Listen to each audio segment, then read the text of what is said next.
All right. Project Herpetoculture number 3. Our guest is the one and only ever stoic Ron St. Pierre. Ron, thank you very much, man, for coming to hang out and talk with us, man. Anytime, guys. So Roy and I were talking a little bit before the show, and we were talking a little bit about some of the stuff we want to talk with you about. And we both kind of decided on this one question to maybe try to start the whole conversation off. Roy, would you mind? Yeah, sure. So one thing that I am often thinking about with herpetoculture is just how we're always kind of building on the keepers that have come before us. And ideally we should be doing that. I think we actually do too little of that a lot of the time in herpetoculture. But the question that kind of came to mind was who are the keepers that have inspired or informed your practice of herpetoculture over the years? Wow, that's a good one. I mean, I'm sorry, I'm 53, so I grew up in the 70s and 80s, and going to the library and reading like the Raymond Dittmar books and Reptiles of the World, stuff like that. So I consumed every bit of literature that I could on the subject from about the time I was about 10 years old. A lot of TFH books and stuff like that. But what really kicked my ass actually was the Vivarium magazine. Once I got that was just a total mind fuck, because here's all these, that was like, that magazine came out at the point where herpetoculture really became a thing. It was like, okay, this is possible. There are all these people that have been doing it for a decade or 2 decades by that point. And it was still very much in its infancy, but it had its players, people like, Pete Call and Bob Clark and all those guys. But really the one person that I could say that really changed and sort of left me with a model that I still use to this day is Philippe de Beaujolais, because his articles were much more about how to think, critical thinking, take a look at these things, look where they come from in the wild, look for ways to not necessarily mimic that, but to accommodate the important criteria that they need to survive and do well in captivity, while at the same time, finding realistic ways to achieve that. And and he had this whole thing, about thinking about what you're doing, putting a lot of thought into it, a lot of care into it. So that, I was like 19 or 20, I think, when that first magazine came out. And that was right at the point where I was really kind of transitioning from, because I dropped out of school when I was 16 and I was a commercial collector in Miami. So I went out every day and caught night anoles and Puerto Rican crested anoles, all these non-native species that were in abundance there. And then I used to sell them to all the Miami wholesalers. There was a lot of reptile dealers where I grew up. They were literally all around me. So so that's what I did. And then I was making a living, and I also had like a little, I was keeping stuff, obviously, because I've always been really into this.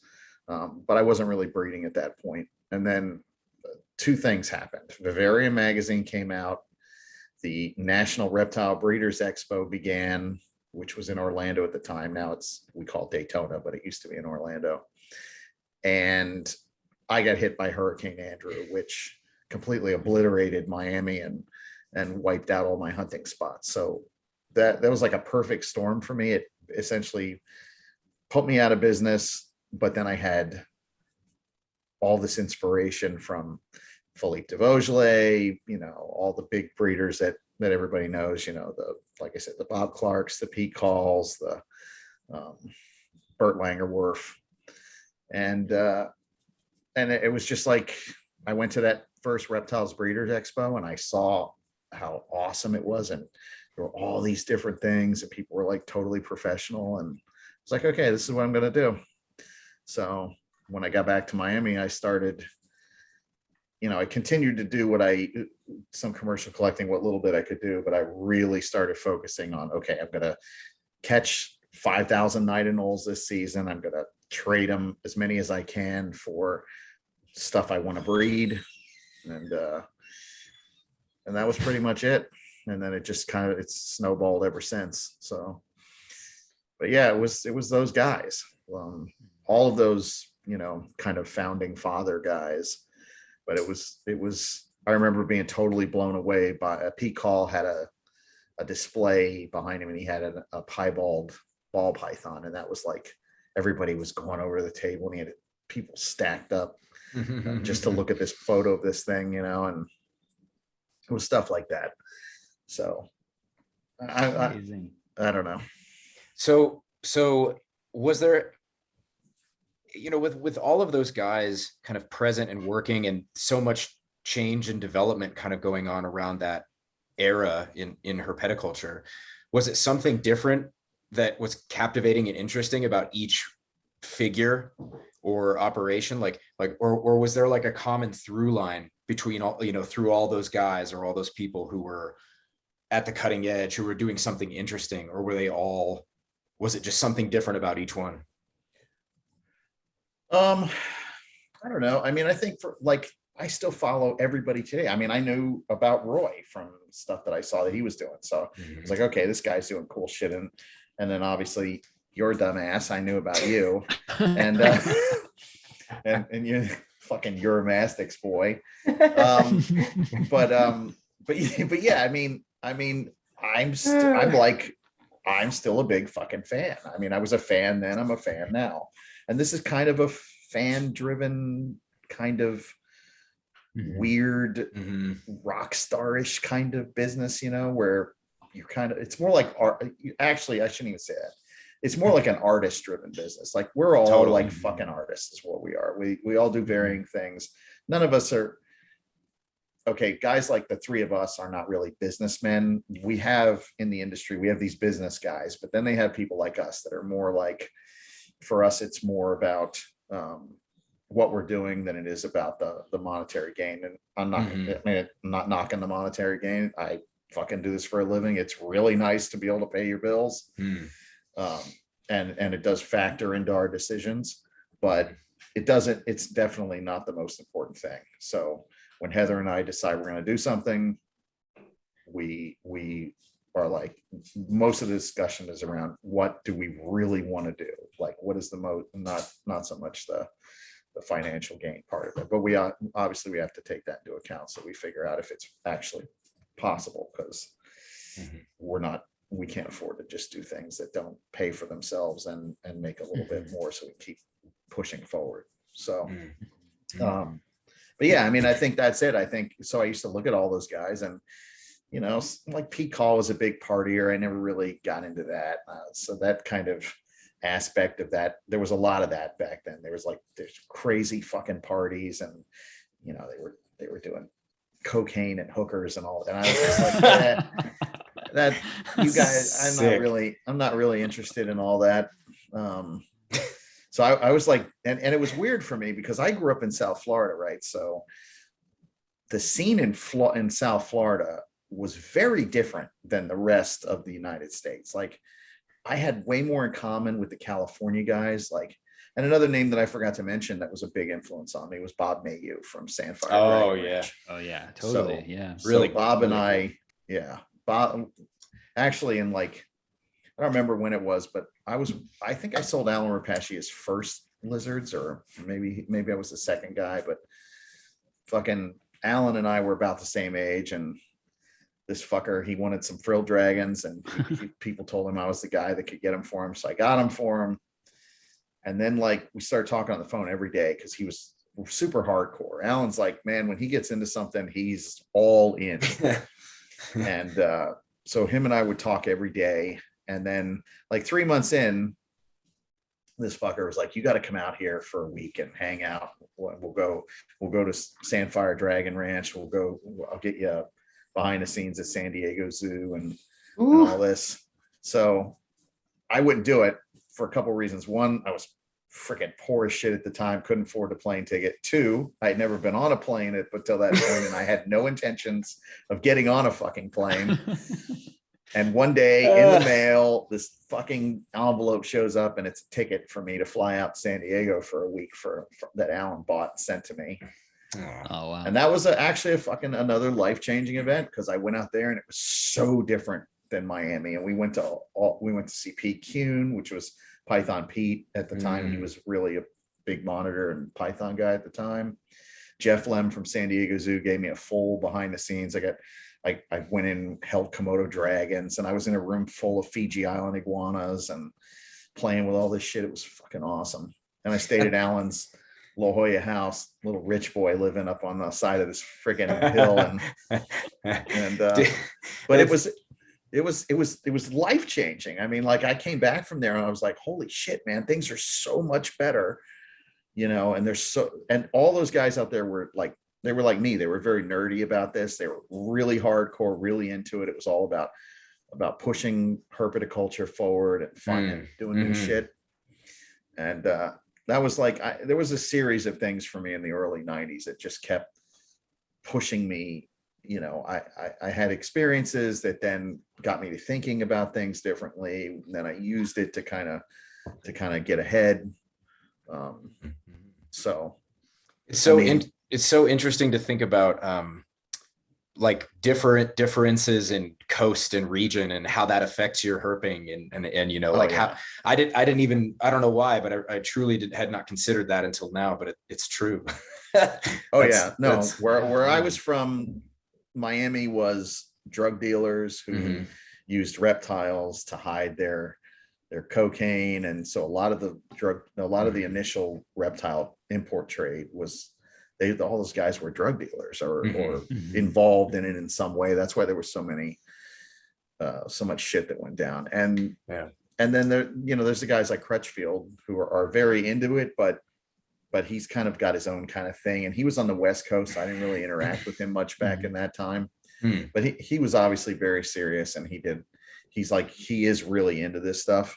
But most of the rest of those guys that imported, they're kind of like, it's just, they're not really into the whole breeding and all that kind of thing. So I really didn't have a lot of people to talk to locally. So I fucking had huge phone bills because all I was on the phone with California all the time. Oh, that's funny. And, working stuff out and trying to figure out how to make this shit work. And it was interesting.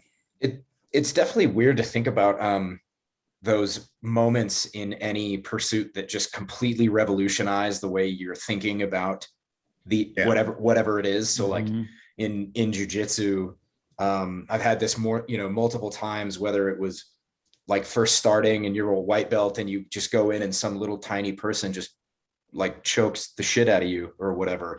And or that moment when you're getting really, really good and you're starting to like win competitions and see progress. And then you go roll with some world champion and you feel like you've never even done it before. You're just done. And sometimes they're like totally bland moments, like something that would have seemed otherwise completely mundane can change everything that you're thinking. And so a little side tangent is I had an experience like that when I was working at Reptilian Haven, which was like the first reptile shop here in Colorado. And it's closed now, but I used to go there all the time as a kid, and I worked there in my teen years. And at the time I was working, and my friend Nick Dokai, who was of Innovative Ectotherms, he showed up because he had worked there as well. And he showed up to show everybody some of the lizards he just caught on a herping trip. And he brought in this styrofoam cooler, and all I'd cared about up until that moment was bearded dragons. That's all you know what I mean? Just for whatever reason, I don't know. I was just obsessed with him. Right. And he comes in, cracks open this cooler and has, collared lizards and like 3 species of collared lizards, horned lizards, zebra tail lizards, leopard lizards, desert iguanas, chuckwallas. And I was like, what? Like there's this whole other, and it seems really like obvious, you know what I mean? But seeing him in a book is not even close to someone just having it in hand right in front of you. You're just like, whoa, like it just changes everything. So it's cool to hear about and it's cool that it was from like the generosity of a friend, that someone was like, hey, come out here, come out to San Diego, come check it out. That's a really awesome story. Amazing. Yeah. And then a few months in that, it was only a few months after he got started, he had already amassed an amazing freaking collection. I mean, when I went to that place, I was expecting, like a small room. And Alan, by the time I got there, he had all these little monitors. He had tons of frill dragons. He was just killing it. Wow. So, yeah, he used to be a fish guy too.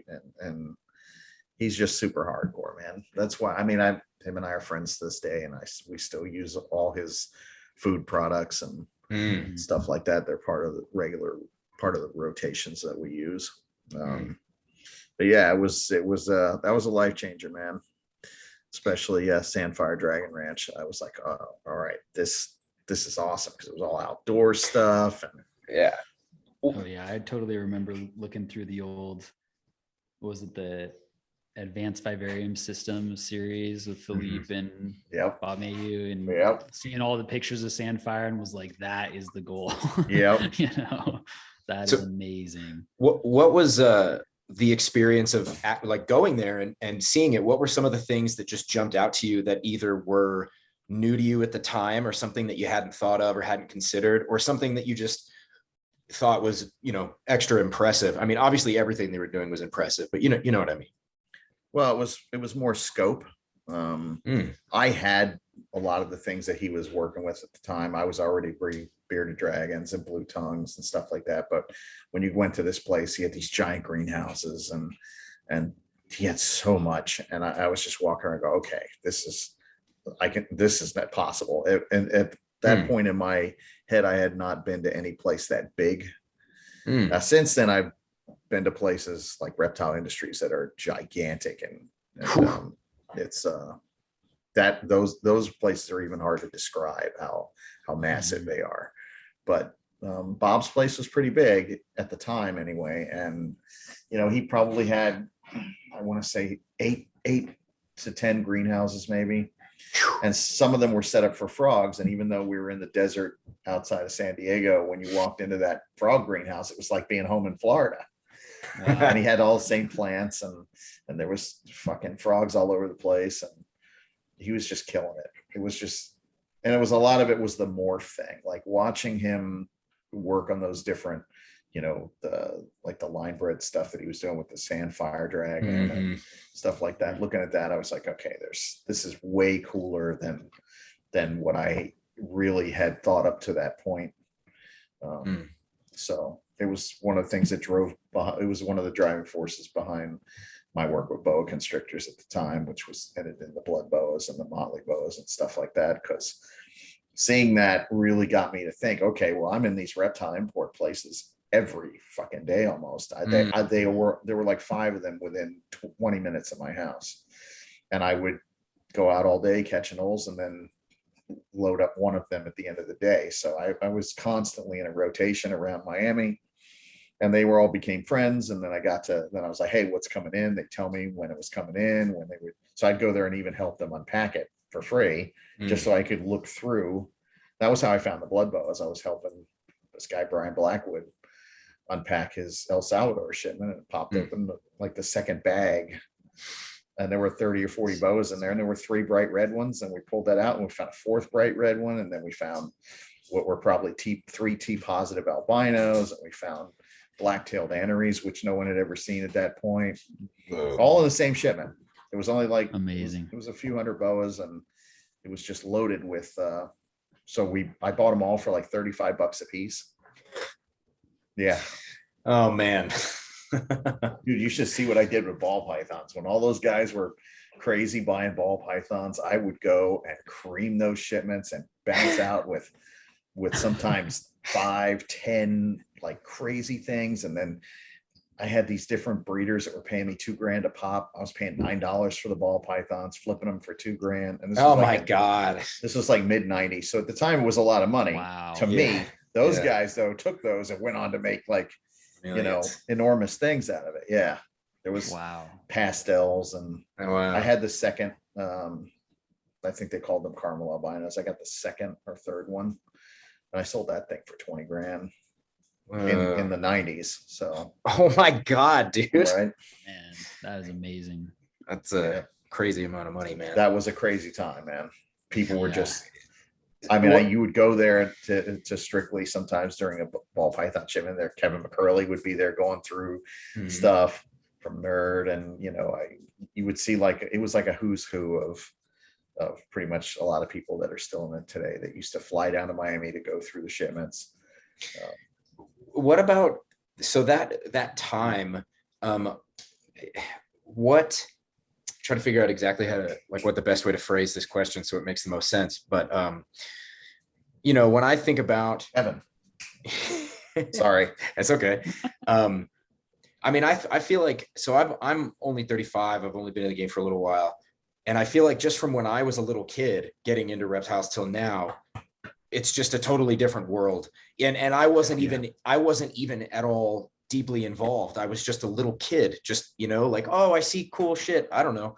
And, so I had no idea until later the kind of stuff that was going on broadly in herpetoculture. And so I guess this is a long-winded way of asking what are some of the biggest differences between the whatever you might consider the early days for you and the times that you thought, were maybe the most interesting or most wild compared to now? And is there something about that time frame that you miss or like wish was still that way today, or actually no. And okay. well, because I really, it doesn't pay to think too much about the past. The past is fucking dead. You're never going back. So so I kind of look at things that way. I try to anyway. I mean, I get caught up in rose-colored glasses too, but for the most part, when I do catch myself, then I'm like, okay, yeah, this was good, but there was all this other bad shit that's going on at the same time, and things have gotten much better. In general, the trade is much better than it ever was, even though everybody, you see the shit on Facebook and everybody thinks, oh, it's even I sometimes when I have to sift through some of the challenging messages that you get every once in a while, I think, oh my God, these fuckers. But I mean, honestly, if you honestly think about it, it's far superior. The advent of social media and the ease of which information travels now and it's shared back and forth. The only real negative thing I see that's come out of social media is the whole group think kind of thing, where they have a group and then they kind of become their own little stagnant pool of misinformation and stupidity, and you get these self-appointed leaders that don't know shit about anything, that have almost no experience, and they affect large masses of people with nonsense. So that's the only downside that I could see. That otherwise social media has largely been a pretty positive thing for the herp trade. I mean, and that's something we didn't have. You also have a lot more like serious people that are involved now. You also have a lot of noobs, but some of those noobs will become serious people. So it's like, we didn't have it. It used to be the domain. I mean, honestly, the reptile domain was like split in two things. It was rednecks that wanted giant snakes around their neck and crocodiles in their pickup truck, and guilty as charged, and nerds, Yeah. No, you're definitely a nerd, Roy. I've seen your setups. And I mean, I had a mullet, so but yeah, I mean that's what it was. It was kind of rednecks, drug dealers, and nerds, guys that were serious. So now it's totally different because the amount of people that have come in from all over the spectrum. We have, you've got everything from soccer moms that are all into bearded dragons to, there's rock stars in this and actors and businessmen and just everybody. Now reptiles have really penetrated the American and actually the world, psyche. We're everywhere now.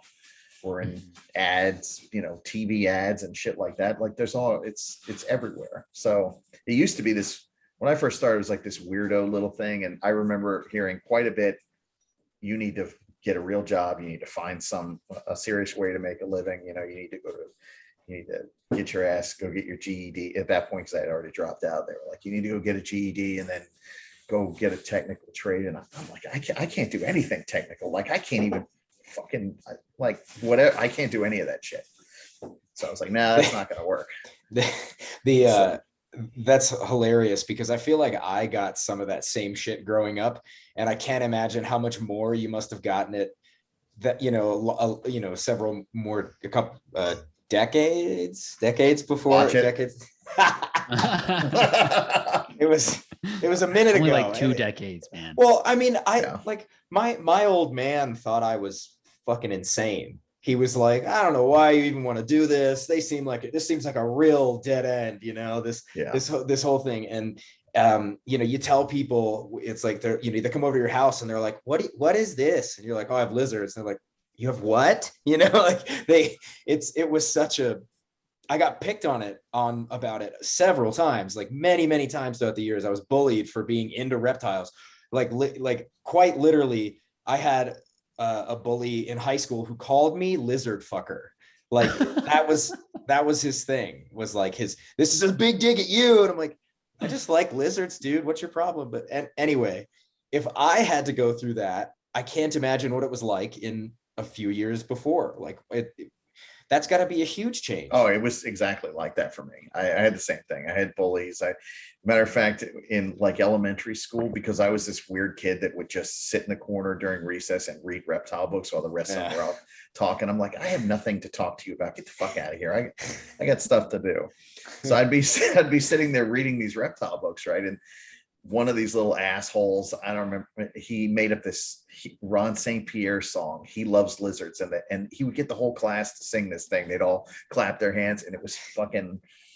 Oh, I mean, at the time it was embarrassing, but you know what? I'm one of those guys that the more you piss me off, I just use it as fuel. Yeah. So I'm just like, fuck you, motherfuckers, and I just kind of did my own shit. So I'm not gonna lie. The initial. When I did a lot of the stuff that made me very well known back in the 90s, most of that was completely fueled by hate. I was a freaking raging ball of hate at that time. I fucking hated the world and everybody in it, and I was going to do my shit, and that was it. I was very angry. I was a super freaking hardcore headbanger, and I grew up on the hardest punk and metal. I'm still that guy today, but I'm just now I'm very, I started reading philosophy about 20 years ago to get to try to, Alan Watts and Buddhist stuff and all that to try to find a balance. And then I got into Stoicism, and that made it a lot better. So I don't really, I'm sure Heather would say that every once in a while I'm a little much to deal with, but I think for the most part, I let a lot of shit just fucking slide off now. I just don't care. So I had to put all that hate was killing me. So, but yeah, initially about that. Yeah, it is. And it took 10, like I disappeared from the reptile industry for 10 fucking years where I was still doing it, but I was wholesaling 100%, doing it totally down low. Because I was trying to, when I was able to put all that hate aside, that was like in the early 2000s, I didn't know how to live. I didn't know what to do. I had no motivation because up until that point, I was totally driven by fuck you, fuck everybody. I'm going to do this. And it was gone like overnight. I went through a bunch of shit, lost my Tegu farm and all everything that went on with that. When the crater is when I hit total fucking bottom, then I realized, man, I did this all to myself. That was the point where the hate just ate me up. And so I remember hitting bottom and then realizing, holy crap, this sucks. Like my life's been shit up to this point. So then it took me 10 years to figure out how to fuel myself, the right way instead of, like that. And that was all built up from when I was a little kid, like you, but being bullied as a kid, Oh yeah. having people tell you, oh, you can't do this, where I'm like, oh, I can't do this. Okay, watch this. And Yeah. you go and throw everything I could into it to make it a reality. I think in some ways it kind of it speaks to something about herpetoculture, about you, probably all of the above, that you managed to actually kind of come back to it from a different place. Because I think in a lot of times when people come to those kind of impasses, of like what is actually fueling or motivating this no longer feels relevant, very often those kinds of practices or crutches or whatever they are just go away. Yep. So I think it's interesting that you like actually continued through it. And I'm curious about like what, if you have any insight into that, like what allowed that to happen? Like, how did you change, what motivated it for you? Well, I mean, a couple things. One was a really good friend of mine, old friend from way back, is a guy named Steve Moy. He did a lot of, he's a name that's probably not as well known as it should be, but he did a lot of really great stuff back in the 90s with blue tongues, with leopard geckos, with bearded dragons. He's to this day, he still keeps and breeds stuff. He's the manager now over at Reptile Industry. So, but him and I have been friends since we were kids. We were vending a show in South Florida called the Fern Forest Show. It was one of the first reptile shows. It was this little shit. And I had this little bastard next to me vending, and he was this tiny little Chinese dude that wouldn't shut the fuck up. And I remember the whole show, I was like, God, this guy needs to shut up. He just kept talking to me. Every girl that went by, he was like, hey, baby. And since he was like 5 feet tall, he could get away with that because he looked harmless. And so I remember I hated his guts. I couldn't wait to get out of that show. And that fucker called me. He started calling me to buy stuff. I'd give him my phone number, and like a week later, he was calling me to get stuff. And then we started collecting together. And I was like, and he's been one of my best friends ever since. There's actually a pattern with that, because usually the people that are like super close to me, I usually didn't like them when I first met them. Yeah. I had some kind of there was like some kind of weird thing. They're like people that I was like, oh, and then you realize, man, you're an idiot. That guy's awesome. So I found that same thing. So many different weird relationships that started with a lot of tension. Yeah. Maybe there was just like similarities there, and you're just like, you're a little grinding. You're a little too much like me. I don't like it. Yeah. Something like that. But yeah, something also about the respect that comes after a good playground scrap, Yeah, there's that too. I've got some stories on that one with some of these guys.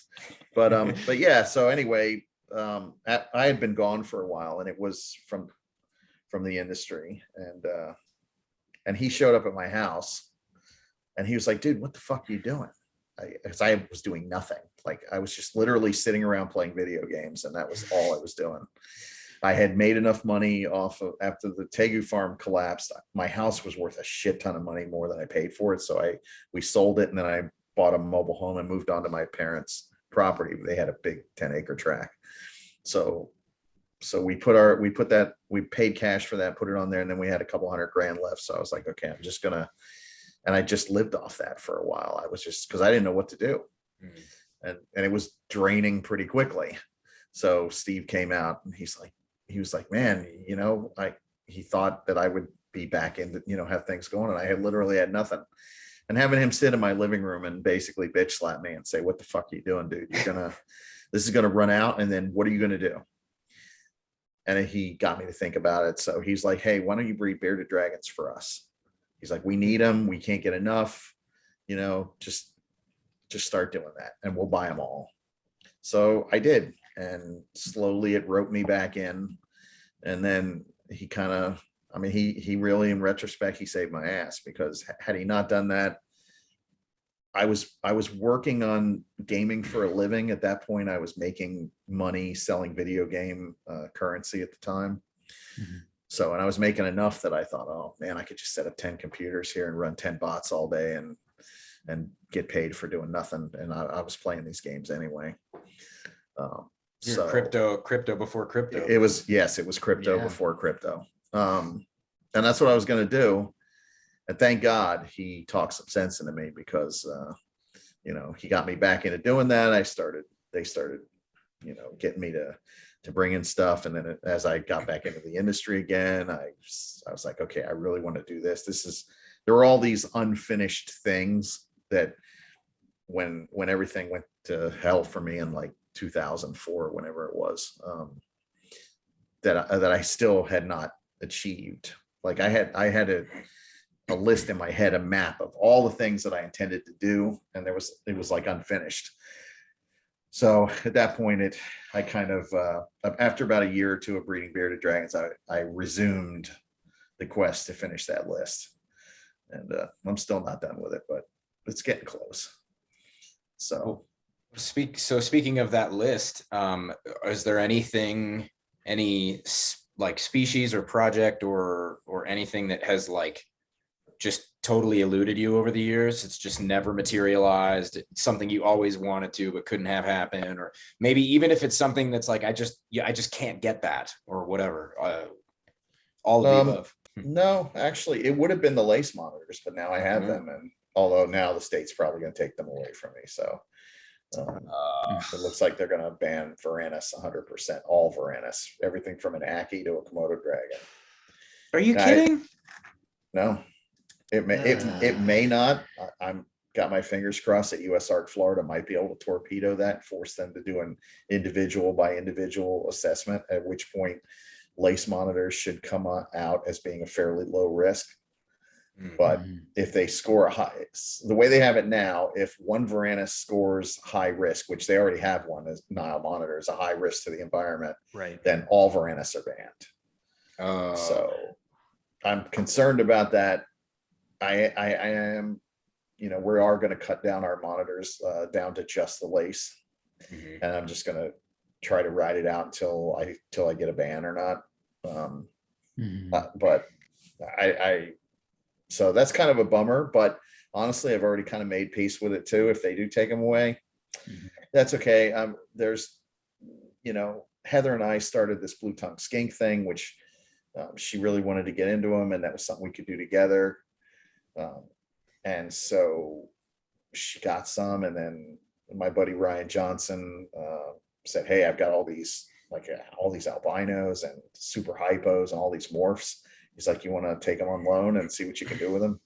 Ooh. So he sent them to us, and this year they're producing. And that is something that, I'm really digging that. So it's been a lot of fun, and it's something that like I said, her and I, that's something we can do together. The big monitors, they're a little too big, and, so, but she does, I mean, she really digs them too, but this is just like really, there's your pussy. There. Oh, Phil, you always got to show it off. Oh yeah. Yeah. Anyway. just so everyone knows, that was a Bengal cat that crossed the screen there. Yeah, that's right. A lot of these are going to be spoken, not video. That would have been an interesting. That's even better. Yeah, it would have been good. What about something that something that you would have always liked to, but it's just not in the cards? Actually, that's the other thing that we're doing is I'm going to start doing blood pythons, which have always been something that was always kind of my retirement plan. When I got too old to go out and dig 3 feet underground to find these fucking pockets of monitor eggs or whatever lizard that I was working on out in 100-degree heat, I was like, okay, by then I'll just start building, and I'll set up a whole thing full of blood pythons. That's what I will do. Nothing but those. So I'm not there yet. I'm still out there digging for fucking monitor eggs. But when you have to do it in 98-degree heat, and then you get to the bottom and then you find infertile eggs, it's a freaking bummer. So I was like, okay, well, if they take the monitors away from me completely, then I'll just also take away this pain. yeah, I'll just do that. So I really think that there'll be a time, it won't be anytime soon, because we're really neck deep in this whole thing, and we've got some crested gecko projects going and crap like that. But I really see a time where we will eventually become primarily blue tongues and blood pythons, and that'll be the two things that we do, and we do it to the where we put 100% of everything we both have into it. And I've never done as well as I do today, but that's not really just me. I mean, I'm good at building systems and figuring out, shit like that, right? But man, let me tell you something. When her and I got together and I saw her husbandry is just freaking ridiculous. She is so hardcore about it. And she does things that I would never. I mean, I look at her doing that and I'm like, why do you do that? That's way above what's necessary. You can get away with just doing this.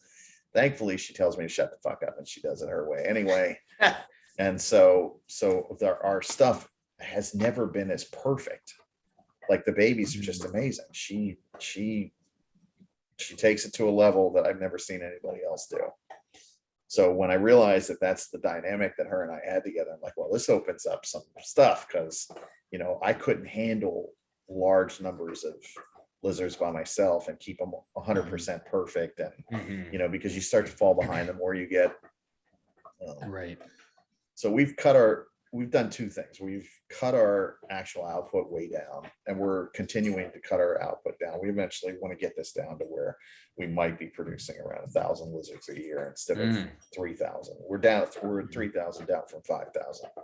So we've been slowly going in that direction and getting away from the wholesale thing, and getting more focused towards super high quality, super high end. And eventually it's going to be mostly morphs, I think, because I don't know, I'm having fun with that. I've done pretty much all the rare stuff that I ever wanted to do at this point. And the morph stuff is just, it's fun because it's like gambling on every egg. Am I going to get that 3 gene, 4 gene combo, and is it going to be totally ass kicking? And so I'm having fun with that. I'm going to do that with the anoles too. So there's definitely something fun about the earlier you were talking about how we're each of us is sort of their, our own, like an artist in some regard with what we do. And there is something quite artful about the morph work that people can do, especially when it's done over long spans of time, people with very specific goals. At that point, it starts to resemble like dog breeds and like I'm going to go to this breeder for this very specific thing because it's artisanal. There's so many things that go on in that, and it, now you're looking, it's more designer, it's more, I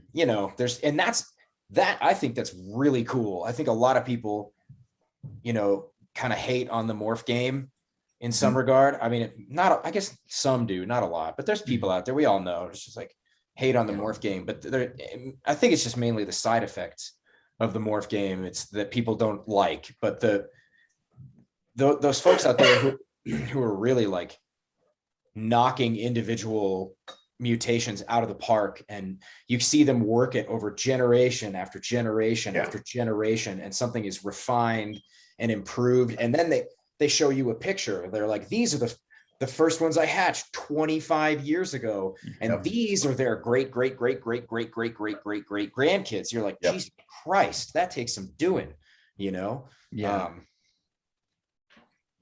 I'm sorry, Roy, go ahead. I can't shut up, so go ahead. I was just gonna, I was just gonna say, I think that aspect of just like, the longevity piece of it and like the lineage tracking is like really admirable stuff that people totally overlook a lot of times in those conversations.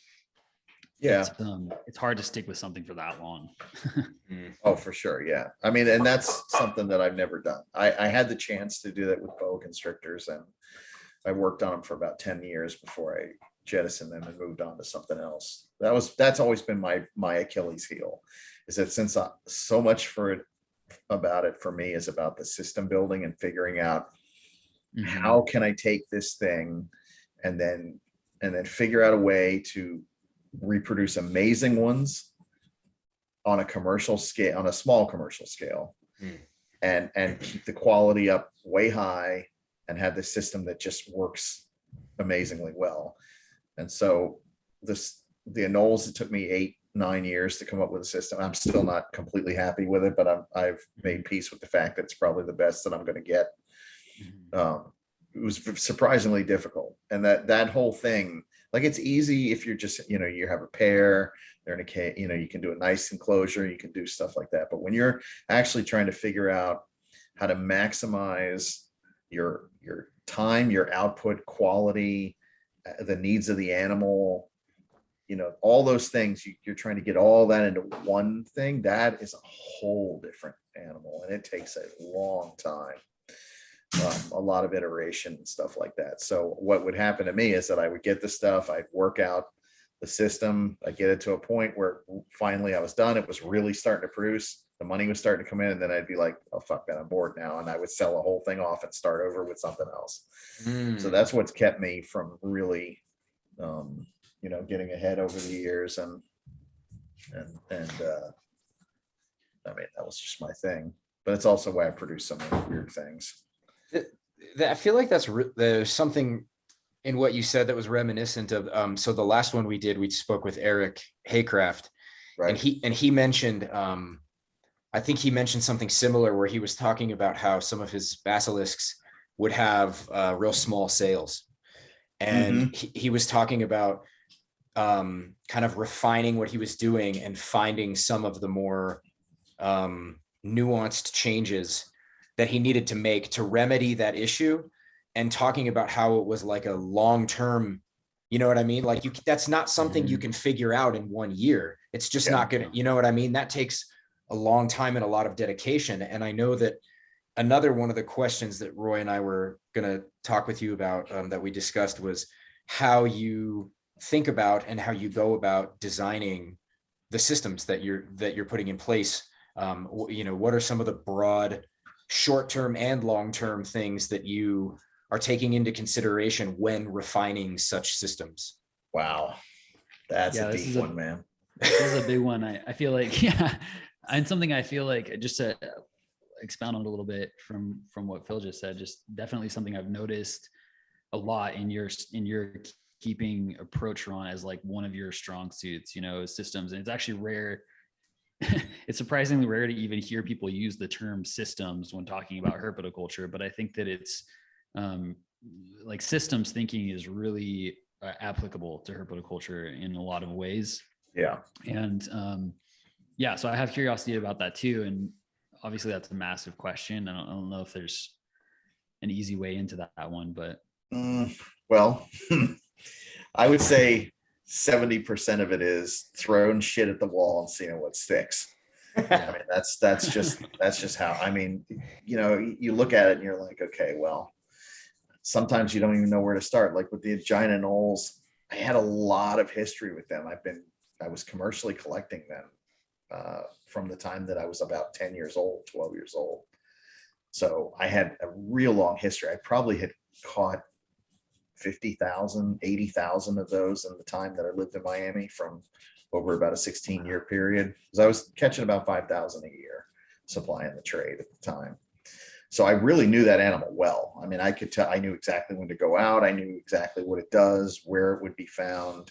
I could be driving down the street at 40 miles an hour and there's one there, there's one there, there's one there, there's one there. And I would just, I even had a rigged up system where I had this collapsible brim pole, fishing pole, that I had cut down and cut down and cut down till it collapsed into 18 inches. I wouldn't even get out of my truck. I'd pull up underneath the tree, put the noose out the window, noose the anole, pull it into the truck, put it in a bag, drive to the next tree. And with that method, which was a system, I could catch 100 a day in like 2 hours. Don't you get on that bed. Sorry, that dog is just, she's gonna do it. You caught her, dude. That was impressive. I'm watching. Wait to see it go flying in the air. That was like mom in the cookie jar stuff. Right? Yeah. I gotta put her medicine on it real quick. But I think, so as far as systems goes, I mean, that's about, sorry, that's about 70% of it. The rest of it is once you get sort of a base of what's working, then you start looking at what actually happens in the system. And then you just start turning dials until you finally get it going. With the anoles, one of the biggest problems was getting the eggs. They lay one egg. They'll lay it every week if it's hot enough. And they're really good at hiding that egg. So, you know, if you give full bottom substrate, it's easy to miss it. And if you miss it, if there's any super worms in there or anything like that, they're gonna eat the eggs. Eggs desiccate if they're sitting in a dry spot for too long. There's all these things that go on. So that was a huge problem. Screen caging was a huge problem. Because it's a lot of them will rub their nose on an all screen cage outdoors. They don't seem to do it inside in like glass terrariums with screen tops. It seems like it's fairly rare that they'll rub on that, but outdoors, they're really a different animal. They're, you know, as soon as I bring them inside, they're all tame, but put them back outside and then they're like, oh. So Oh yeah. we had to work on that. And all those things were overcame over time by just doing stuff. And actually the egg thing was really a combination of laziness, Heather and Scott's input, and all the whole thing, just the way it all came together was just like weird. So the final thing was I bought these cheap mass cane plants and I dropped one on the ground. Up until this point, I couldn't get the anoles to lay in anything really reliably. She was going for it. I couldn't get him to lay in anything reliably. And so I was really getting disgusted. I was like, okay, I'm just gonna have to check the bottoms of the cages all the time, find them sitting on the bottom. And then I dropped the plant and all the dirt fell out of it. And I looked down and I was just like, oh man, I do not feel like picking that up. And I had a bin full of cocoa fiber that was soaking for the monitor nest boxes. And that was much easier to grab that cocoa fiber and shove it in that pot where the dirt had fallen out. So I did that. Don't you do it. I did that. And like a week later, I found eggs in there. And I was like, holy crap, they like this. This works. So then I went and redid all, it was like 50 plants. I redid all the plants. I pulled all the dirt out and repacked them with cocoa fiber, and every anole started laying its eggs in there. And it just so happens that the mass cane plant can take a pretty good beating. You can actually pull that plant out every week and then just repack it, and it somehow survives. It's pretty ratty by the end of the season, but they survive. And so it was just a weird combination that totally overcame that problem. That was a huge problem. So some of it's just dumb luck.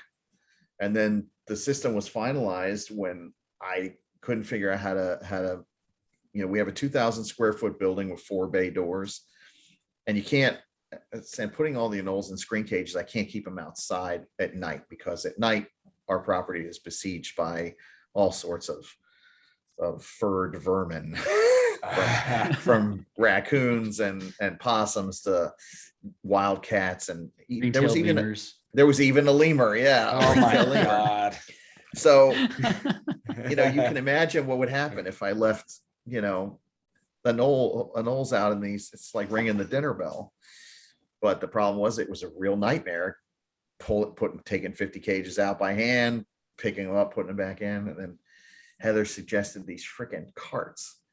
And I just never thought about that. So she started looking around, and then we eventually found a guy that was selling old Home Depot carts. And that's totally changed it. Now I can roll them all over the place. I can roll them in full sun if I need to. I can roll them under the shade if I need to. I can roll them in the building. And that has just taken the whole anole thing, the ability to move them around easily. So the whole system came together with that cart. So, but it took 8 years of iteration and 3 different people input to eventually come up with, and then some dumb luck and some laziness thrown in. So I am infatuated with this idea of getting large carts and rolling my baby Uromastics out into the sun in the yard in my shop. Yep. So thank you for that. Yeah, dude, I'm telling you, it's a game changer. I'm doing it with all kinds of stuff now. No, go ahead. Keep going. No. I was just gonna say now it's going to be probably a permanent part of what we do. Roy and I were talking a little bit before you signed on, and we were talking about how there's this area of, I mean, I guess there's many areas like this, but to me, what seems like one of the more clear and obvious areas of herpetoculture that really has a lot of like meat to chew on in terms of engineering and intellectual problem solving is like lighting and heating systems for reptiles, right? Like, and making it, like the fact that I'm still putting a dome with a heat bulb over my, it just feels like it works and it's fine and whatever, but it just seems like there's gotta be a better fucking way to do this, man. Like there's gotta be a better way. And I'm not an engineer, so I don't know, but it feels like because it feels like there's a point where the engineering that you're gonna put into any product, it'll be great for people who live in parts of the world where taking your animals outside isn't really in the cards, like Alaska or whatever. But like for the majority of us, there's probably going to be an edge where like engineer your products and make them as good as you can, and then there's going to hit a point where it's like just put them out fucking side, man. Right? Like there's got to be there's going to be a point where there's a line and you're going to cross it, right? And some of that's going to depend on where you live and what you're working with and all of that stuff. But like, this made me think of, you posted a video, Ron, of that stingray breeder in Singapore. Yeah, that's an inspiring video, man. That was crazy. And I had no clue that there was someone out there doing anything like that. But that also struck me as a guy who was really systematizing and making use of his space and his region and like what he was working with in concert with each other. I don't know where I'm going with this. I just no, and that's all things that you have to take into account, and that's all stuff that I take into account for everything. It really is. When I build a system, it's really not copyable by anybody because it's built for this spot, for this, and actually it's even built for the particular spot we live in. Like every time we've moved, see, that was one of the things that screwed us up a few years ago, is we moved 3 times in 3 years because her and I were both getting in the middle of divorces and stuff like that. We were bouncing around. So we had to move the whole setup 3 times, and it really set like the old thing that's happening this year, where I'm finally getting like the albinos to market and all the blue and the podiors and all that stuff. Most of that should have happened 5 years ago, but those 3 years of moving, the 2 years that I was couch surfing and bouncing around, that all really set that back. That actually, those projects almost ceased to exist. Like I got to the point where I'd sold them all, and the guy that bought them turned around and handed them back to me and said, finish the job. So and that's why we have it today. But once we got stable, then, and we knew we weren't going to go anywhere, then we could look at this, like when we build outdoor cages, I will spend a year usually walking around the yard, taking photos of the ground during different times of the day, looking for how the sun exposure works at different parts of the year. So I can go back and look through my phone and find the phone and go, okay, well, this like December, this is all shaded. This is not going to work because I need sun to hit them during those months to keep them warm enough. And there's all kind of shit like that. So when you design a system, it really, and that's what that Stingray guy did. That guy designed a system for Singapore. That's actually an outdoor building that's just covered. Like right. And then his whole thing is designed around that. I also like I've done a lot of looking into like substrateless enclosures, which is what he does. He runs substrateless, and I look at I've actually taken a lot of the stuff that I use over the last 30 to 40 years that I have not really gotten from the reptile people. I've gotten it from the fish people, because the fish guys, I mean, if you go look at their YouTube channels, like they're big YouTubers for the most part. They're not clickbait. They're not like, oh, I'm holding this cobra and I'm a badass. You know, they're like they're like really smart, you know, people in there, and they prove that you don't need to do, you know, the sensational thing to have Totally. millions of subscribers. So they're very smartly, you know, they're very oriented. Like our people our people have basically taken Jackass and screwed it onto to the reptile thing, and that's what we have, and that's cool. I mean, I'm not knocking them. I'm not a hater. I watch all those channels for the most part, mostly to see what those guys are doing. I know a lot of them personally. Most of them are cool. Not a big fan of a couple of the Miami snake handler guys, the freaking Cobra guys, whatever. If you want to be a douchebag, that's fine. But you know, that's not really what I want to see. I want to, like, Dave Kaufman does a good job. He's and what he does is very similar to what the fish guys do. And Kenan Harkin kind of does the same thing, although Kenan's is more about, you know, his property and what he's, you know, how his whole thing. But it's very much like a lot of the fish guys. So those two guys, you know, and even Barjack lately seems to be kind of going in that direction more and more. Like he's gotten much more serious. He's got that badass zoo, and he's more, and that podcast he does is actually pretty good. So he's kind of working and kind of heading in that direction too. But fish guys in general, you can learn a lot from them, like a lot. I look at a lot of discus people. I look mostly at freshwater, even though I don't have a fucking fish, but a lot of the stuff they talk about, very applicable to herpetoculture. They've overcome their own problems, but you can kind of take those problems out and then look at a similar problem and then say, okay, well, shit, these guys did this to remedy this issue, and this over here with these geckos is very similar to what happens with these discus. So maybe if I take that and kind of try to screw that onto there, and a lot of times it works. And so you can really gain like, I think personally that my interests in that, in, you know, I have a little bit of botanical interest, not much. Like, again, I don't keep plants, but I learned about plants because I had to initially. And then over time, I kind of came to appreciate things like cycads and palm trees and shit like that. And in that thing, I learned a lot of different stuff, you know, that applied. And I looked at bird breeding for a while. And my parents were breeding birds. And then, so I started looking at different, you know, like there's some really amazing parrot breeders around the world, and look at all the stuff they do and how they view what they do.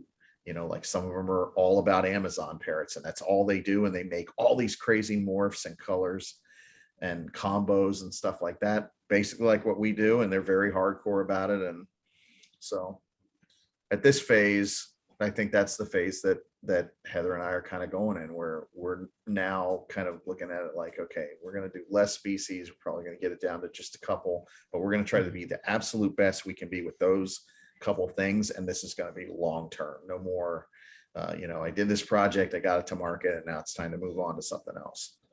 So that's, so you, Ron, you're so you've got, you and Heather both have such a breadth of experience, and you guys have kept so much stuff. What do you think it is that makes you guys, or, you know, what is it, do you think that makes you guys so generalist oriented? Like, or maybe not just you guys specifically, I'd like to know that too, but also other people. What are some of the differences you've noticed, if you haven't noticed any differences between the specialists and the generalists? Because they exist in every kind of niche industry, right? I mean, I can think of the same dichotomy in jujitsu, in classical drawing and painting, rock climbing. You've got generalists and specialists. In herpetoculture, I mean, I feel like I'm kind of a specialist, you know, like I'm just desert shit, you know. I almost never, except for rare occasions, venture out into the more moist stuff. But you know, I'm like fascinated by all those guys. And we're probably going to have Nick Stacy on at some point too. And hopefully, as long as he said he would be interested in coming on, and he is another guy who I like to watch, and because he's doing incredible stuff. Anyway, I'm getting off topic, but specialist, generalist, what are some of the differences that you see in herpers in particular, if you see any at all? Oh yeah, I mean, I'm a generalist that wants to be a specialist now. Okay. I'm tired of I've been a generalist for a very long time, but what I really appreciate is, like you said earlier, like the stingray guy. Mhm. That's what I want, but I want a reptile version of that. Like that guy does two things really. He does the stingrays and he does the arowanas, and that's what he does, and they're freaking badass, and he produces amazing things, and he's known for that, and that's what he does.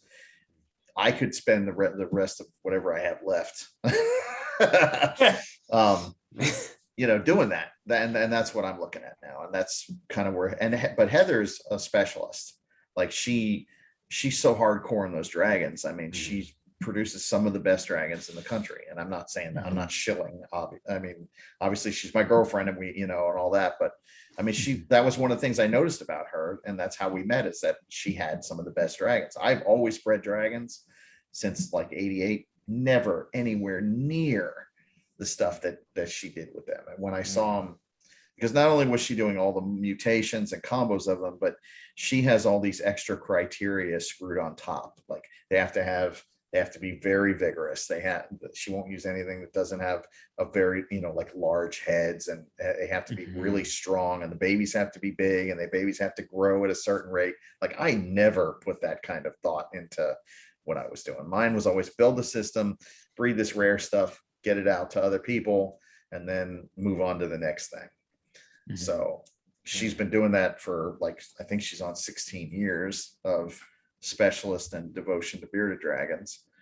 And now, ever since her and I got together, she started branching out a little bit, because now it's not just her. Now there's two of us, so she can do stuff she wanted to do extra on the side. So we started getting blue tongues and banana pectinata. And she just bred some of those.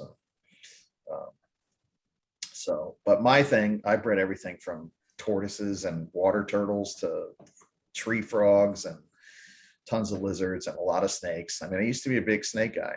For a long time, I had a room full of boas and pythons and colubrids, and I used to produce them all the time. And, I had a room that I managed of that, and then I had the whole backyard was all monitors and cyclura and tegus. And what's changed? So what are the primary things that have changed, other than, is it just context? Is it that you've explored enough, you've covered enough bases, or is it's okay, so is that, or okay? Yeah, I mean, I think for me, I'm just, like I said, I've always wanted to specialize, but the things that I just never, I would always look. So one of my big driving forces, I'll look at herpetoculture and go, okay, nobody's doing this, and people seem to be interested in this, so I'll go do it. Because that's always been kind of my thing, because that's a cheap way to get into something. Because if nobody's doing it, that usually the initial stock is virtually worthless. Like the Anole project, I built that up on relatively cheap compared to what a ball python guy would have to. I mean, I have 5 mutations that no one else has but me. So, when I start rolling those out, I'm at the ground floor of 5 of them, and I'll be able to combo a lot of those up. And, I could probably milk that for 20 years. I don't think I'm going to. I think I'm going to do it for a time, get all the combos out, and eventually that will be one of those things that I no longer do as I build up. Once the blood python thing for me gets to a certain point, because like I said, eventually I want that stingray setup. I want to walk into a room, have it just full of the best enclosures possible, with the best freaking examples of the mutations that exist in that animal, and that's what I want. And we're doing that with blue tongue skinks as well. So that's kind of where we're going. But so it's taxing to manage a large collection of a lot of species, because there's fucking something always going wrong somewhere. It's like, oh, this you know, you're constantly putting out fires. It's like trying to juggle all this different stuff. But when you have like, you know, one or two things, that's why specialists get so much farther with whatever thing they're working on, because they can just laser focus on that and they can just work on being the best at that. But when you're trying to juggle 20 species or whatever the hell we had recently, I don't remember, it was so many. We even sent you some stuff because I was like, I told Ryan, I was like, I get these Defensor out of here, because I would forget they would be over there. Just, you know, they weren't producing because I just couldn't. They were healthy, but I just couldn't stay on top of them to get them, to push them to what I needed to do. So about a year ago, I started to really get a lot of that stuff out. And so, I mean, I really appreciate both things. Like, I have friends that are generalists. They do awesome stuff. Those guys, mostly the guys that do well with that, are rare reptile guys. They have 5 of this and 10 of that, and they produce them. They're one of the only people that produce them, and they get them out there, and, you know, everybody, they're filling a niche that's necessary and needed. And I've done some of that. I've also always maintained a couple of, usually bearded dragons, sometimes crested gecko, but those kind of pillar species that pay the bills, that you can guarantee are going to produce, and the babies are going to sell, and you're going to be able to eat. You know? Yeah. So we always have some of that. But you know, I just kind of, when I was watching that stingray video, I was looking at that going, you know, every time I write down a bucket list of things that I haven't done yet that I wanted to do, there's always a few things that are on that list. And it's always been lace monitors, blood pythons, Sansinia. Those are the 3 main things. And those are all 3 things I haven't done until recently. There's almost no like, there's no like weird obscure lizards on there. There's none of that. It's always been pretty much lace monitors, blood pythons, and Sansinia. And I've started to set up the blood python thing a few times and just never did it, because I was like, okay, well, you know, this is just another thing on top of all this other crap, and I'm struggling to manage all that. So what is it about the blood pythons that is that catches your eye? I mean, I like things that are short, fat, and slow. I mean, that's really what it comes down to. I liked blood pythons ever since I first saw the first ones when I was a kid. Always really kind of, you know, it just stuck. It's like, here's this, it's a giant snake, but it's not a giant snake because it only gets 5 feet, but it gets as fucking big around as your calf, you know. So, and they're impressive to look at. The color variety in those things is outrageous. The morphs are beautiful. I mean, the morphs on those things are crazy. And now that they're making combos and stuff like that, they're just getting even crazier looking. It's a big egg. They lay a decent amount of eggs, you know, they have 10 to 30 or whatever it is, 10 to 20. So everything about that animal is just, you know, and they don't need large enclosures. So you don't, you know, it's not like trying to shove a retic in a 6 foot, you know. And they have really killer racks now that are perfect for that snake. You know, you can get those bigger 6 foot racks, you can get the 4 foot racks, but those steel rack companies, you know, like Freedom Breeder and ARS, they make amazing racks for them. So I was looking at that going, you know, that's kind of my version of the stingray guy. And blue tongues are very similar. Short, fat, slow, relatively speaking, fun to breed, lots of different, I mean, we've got all these crazy morphs. And once we start comboing those up, well, I've seen what Joe Ball's already done. So there's already, you can look at that and go, okay, that's some radical stuff. And those things are awesome. And blue tongues are just amazing. I mean, it's a weird thing to me that the bearded dragon has that, like, that is the major pet lizard, when really the blue tongue is the one that should have been it. Because it's the same size. It has basically the same temperament. It's a hell of a lot easier to take care of.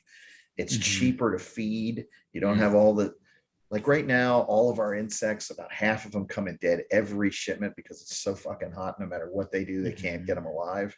So we're bleeding money and not having enough feeders of the, but with the blue tongues, you know, there's rapashi, you know, they'll eat cat food if you're in a pinch. They eat hornworms. There's just a lot of things about them. They eat fruit. So, um, what are some of the things that because you see these waves of real popular stuff kind of pop up, and then a certain group of reptiles or a certain species will just kind of catch it, almost like they catch a wave. They hit like a critical mass at some point, and there's like this there's this level of like, because it was, you get your bearded dragons, your ball pythons, your corn snakes, your leopard geckos, your crested geckos. I feel like African fat tails, lychees are kind of on the periphery of that. Yeah. And then maybe you've got your blue tongues, which are now kind of getting up into that area where there's a fuck ton of them. I had no idea. It wasn't until the last couple of years where I started seeing all the variety of blue tongues. I had no clue, and then obviously you have the anoles. There's a handful of animals that are just like, they kind of make their way. I don't know. Do they all have similarities that make them a big hit? Do you think it's timing? Do you think there's probably a little bit of everything, right? I think the biggest factor is they have to be iconic species. Some things that imprint on most people when they first see one of these, and that all the things you mentioned, those are iconic pillar species. All of them, the lychees, the first time you see a lychee, you never forget it. He's a giant fucking mossy colored gecko. It's a hard thing to, like, for me, it was emerald tree boas. It was lace monitors. It was, just that kind of stuff. So Varanus can be seen as a pillar species as a whole. The geckos as a whole, the entire complex can be seen as that, because there's a whole bunch of different species that could fall into that. So it's most of the stuff that really takes off in the trade is absolutely morph driven, because once you get to that point where you can now create different variants of, whatever it is you're working on, then people really start to take notice. And they start, because now they're looking at, okay, well, I can make some normal ones, I can make albino ones, and then once there's a couple of morphs, and you can see this going on with the crested geckos now, that market's just insane. And there's only like three or four, actually I think there's only three definite genetic mutations morphs. There's a whole lot of like line bred stuff, and there's a bunch of things that are probably morphs that I just don't think have been tested. People haven't really, they've made assumptions on how they're carried, and some of the things that I've seen people say about them leads me to believe that there may be like a recessive component, or maybe they're incomplete dominant, and they just haven't been figured out yet. But crested geckos are quickly becoming one of the, they already were a big, a very popular thing, but now they just seem to be like, I think they're going to go through the roof over the next couple of years. Yeah. Once an albino comes out, which is pretty much probably inevitable. Once you have thousands of, it's funny, the morph thing is like a fucking snowball rolling downhill, right? Because people start obviously inbreeding to make the mutations, and you really can't find mutations unless you intentionally inbreed. So if you're not breeding two, hets together, you're not going to find it. Well, you can have hidden hets and not ever know it. So up until this point, people were more concerned about, genetic diversity, but now you have people that intentionally trying to make the morphs, and then you'll find more morphs as a result of that. And that's how it happened with everything. Boas, leopard geckos, all the stuff that's gone before. You go along for a while and there's nothing, and then all of a sudden there's one, and then one becomes three, and then it seems like after you get three or four, then it just the line just shoots to the roof. It goes from like 4 to like 15 in a single year. New ones are found. And that's because everybody's line breeding and inbreeding to try to make the existing mutations, and then they find new stuff. So it's amazing. I think most of us, and I have had new morphs under my nose that I didn't even know. Mhm. Mhm. Yeah.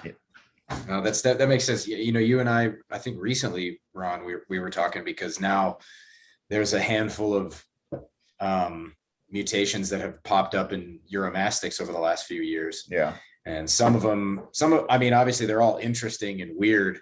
But you know, it's such a weird thing to talk about because, you know, you have these groups of animals where people just have no problem toying with them and making whatever you want out of them. And then you got this other group of people who think that the wild type locality specific is the most, like, that's the thing, man. That's the, Yeah. you know, it's got a real, it's got a vibe. And, you know, if you think of that as a sort of a spectrum, there's definitely a point where, you know, animals can, and maybe it's not just a point of popularity. It's probably, because I think you and I were talking about this when we were talking about how there's certain animals where mutations of different varieties just don't seem to apply, like whether it's because of what the wild type of animal already looks like. So like with chameleons, right? Like Right. like how many panther chameleon morphs are there? Like, I don't know. Yeah, there's none. It's none, right? Why do you need that? You know, you don't need Right. it. And I mean, obviously we could get into the ethics of, you know, the wild, is there really an ugly wild type lizard? No, probably not. But, you know, there's something about a panther chameleon where you're like, why would you fuck with this at all? You know, or same thing with like an ornate uromastyx. Like what are you going to do to that?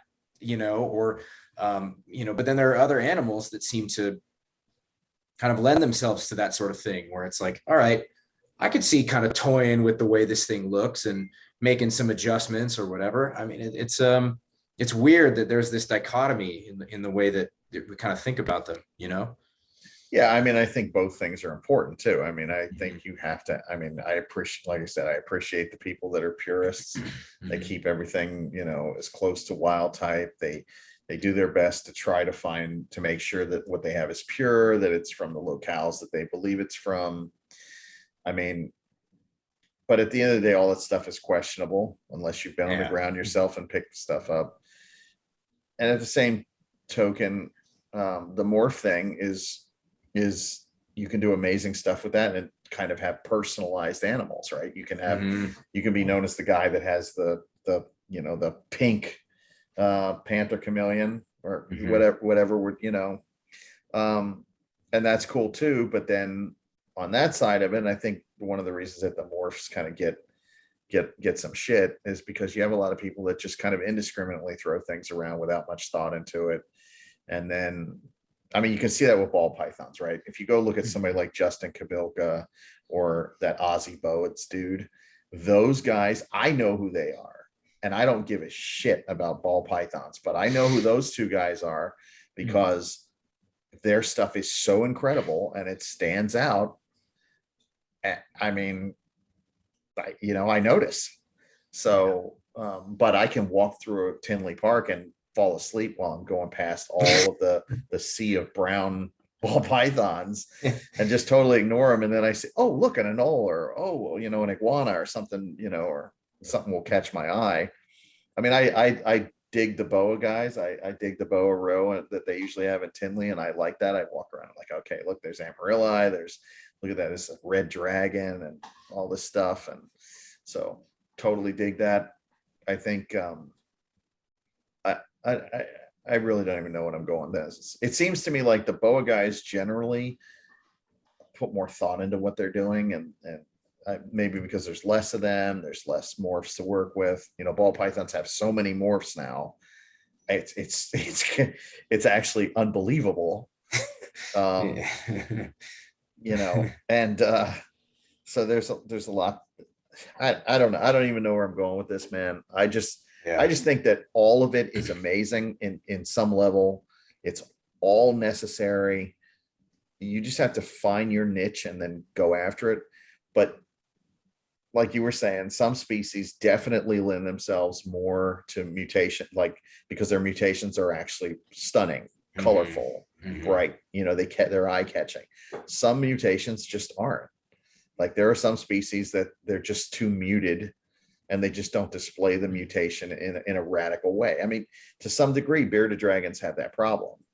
Now they've kind of overcome it over the years by making them, you know, super red or super yellow or super white.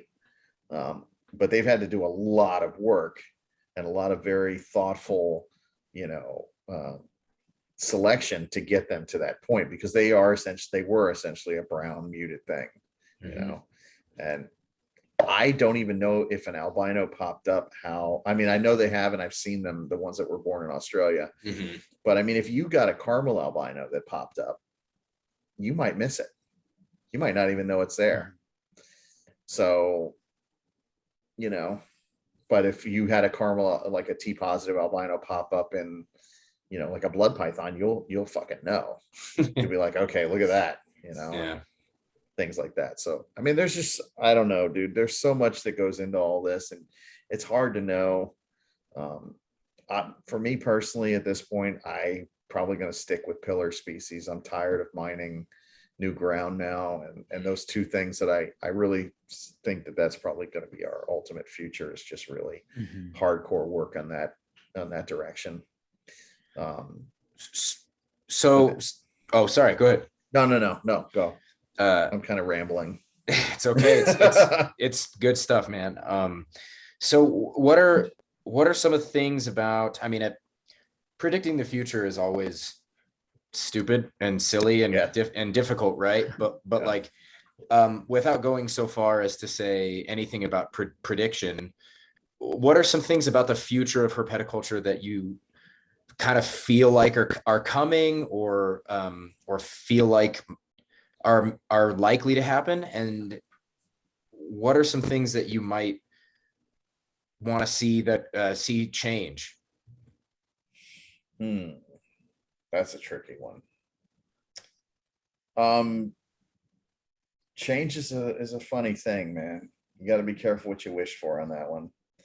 So I don't think there's anything that I would say I'd like to see change, because every positive that you gain a negative on that. And you just, there's no such thing as a straight positive. It's you get a positive aspect of something, you gain a negative aspect with it.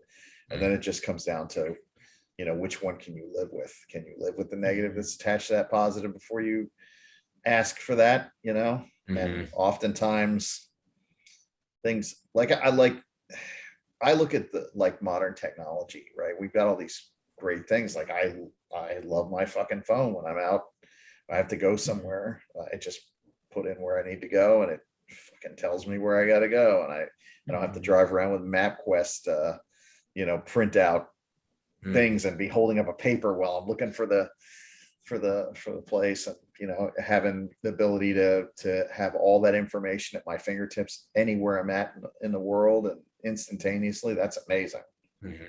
But it's come at a price. I mean, you know, we live in this anxiety vice that's, you know, and our lives are sped up exponentially. And so I don't think I would be willing to trade to get rid of it at this point, but I also recognize that, you know. So as far as herpetoculture, I think I try to only look at the positive sides of things, even though that's very difficult to do. And I think where we're in a pretty damn good spot. I think we made a lot of killer advancements. A lot of new people have come in and added things. Both of you have, and so have a lot of other people, you know, so everybody just keeps adding to the, you know, the, whatever you call it, the pool, I guess. And just everything makes everything better. Anything you add to that is going to be good. It's a net positive. So as far as where it's going, man, I don't know. If I honestly, I remember specifically selling those ball pythons I was pulling out of shipments to these guys, thinking this thing is never going to take off. These things are fucking pet rocks and no one's ever going to care. These guys are crazy. And I used to, like, legitimately, I would laugh. I would like, I just can't. And I'm taking that money and I'm buying tegus and, you know, whatever dumb shit that I was doing. And they all got way ahead of me, like, because they were smart. That was the right thing at the right time. They were into that. I was into Burmese pythons at the time. I had a room full of them. I mean, retics and giant snakes and, so, so I'm really bad at predicting the future on this one. But I think, like I said, I think it's going to continue to go. I think we're going to get some more regulation for sure. And even that, I mean, it's not all bad. Some of it is, there are positives attached to it. There are legitimate problems that a lot of those regulations are trying to address. So you can't just, stick your fingers in your ear and scream that you're not going to take it. You're not going to accept anything because maybe that, regulation actually does do good sometimes. And this is coming from a guy who used to be a hardcore libertarian that thought that, any regulation is bad regulation. I mean, I was pretty adamant about that. But when I look at the stuff that's going on, the stuff that people have done, and I just think that the general public doesn't really understand what exactly has gone on down here. And I'm not going to go into it now. I'm staying out of it as much as I can. But people legitimately did things that caused legitimate problems. And then they were unable to stop the people from doing that because the laws had no teeth. So you can't expect the regulators to just sit around and take it up the ass and not want to change things to, to give them more teeth. Now, are they overreaching on some stuff? Absolutely. But at the same point, everybody, I just wish everybody could just fucking go to a mediation, meet in the middle, compromise on both sides, and make smart choices for everybody. But the problem is nobody wants to fucking compromise. One side wants it their way, and the other one wants it their way, and they're going to fight tooth and nail until the end. And I just think that ends up more often than not in extreme outcomes that aren't good for anybody, because one side's going to lose, absolutely. And if there was no compromise, if maybe you could have worked it out. So, I mean, I don't know. I think that's going to keep coming. I think we have to, unfortunately, build a very strong lobby. I think that's what USARC needs to eventually become. So, and I think it will happen. I mean, every time they pass a new law, USARC gets, people start realizing, oh, maybe I need to do something. I need to support this, for whatever. And so they get a little stronger each time. And eventually we'll get to the point where we have, a fairly strong lobby, and they can then go and speak on our behalf to regulators and government officials and stuff like that, which they do now. And I think Phil Goss does a great job considering how spread thin the poor guy is.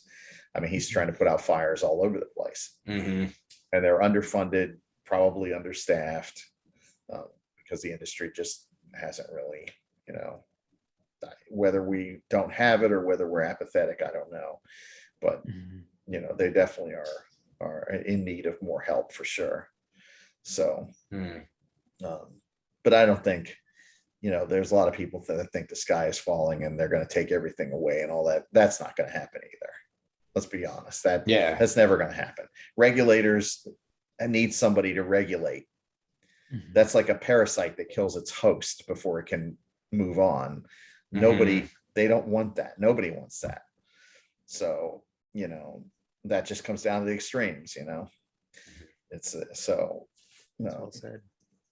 That's just what I think, Scott.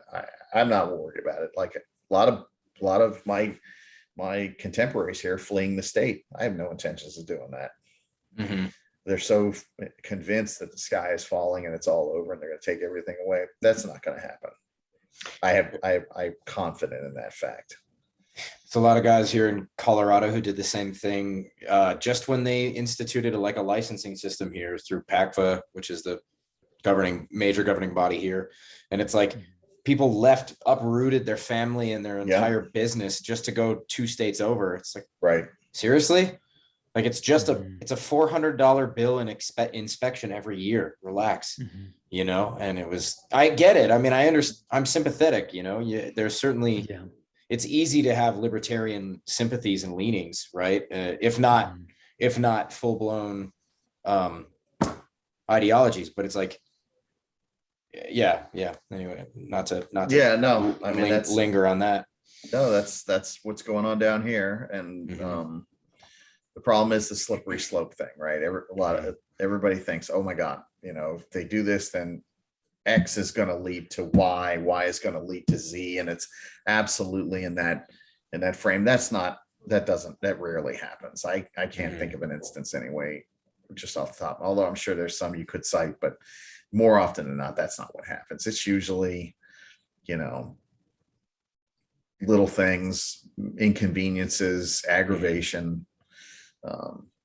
Even the Tegu ban, apparently the only reason they banned Tegus was because when they looked at the permitting system, I'm told that there were only like 600 or 800 Tegus reported in the state. So they were looking at that going, okay, well, that's nothing in captivity. That's easy to get rid of. So it was easy to ban.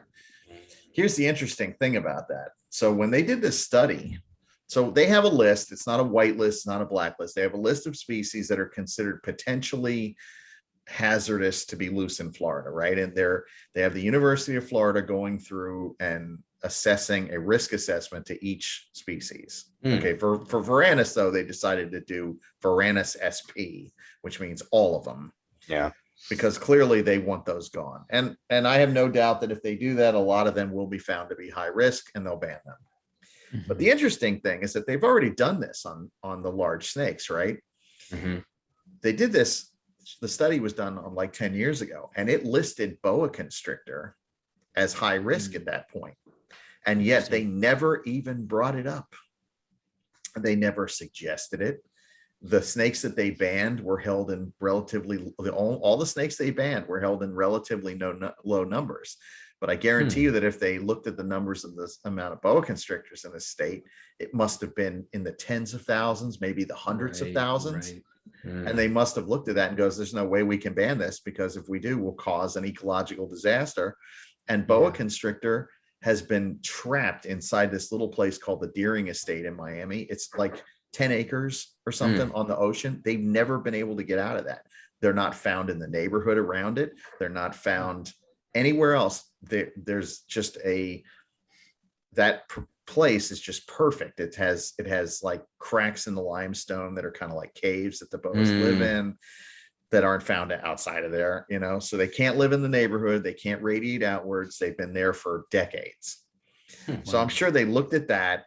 And then even though they were a high risk, and then looked at how many were in the state, and then they're not found anywhere else. There's no boa constrictor colonies anywhere.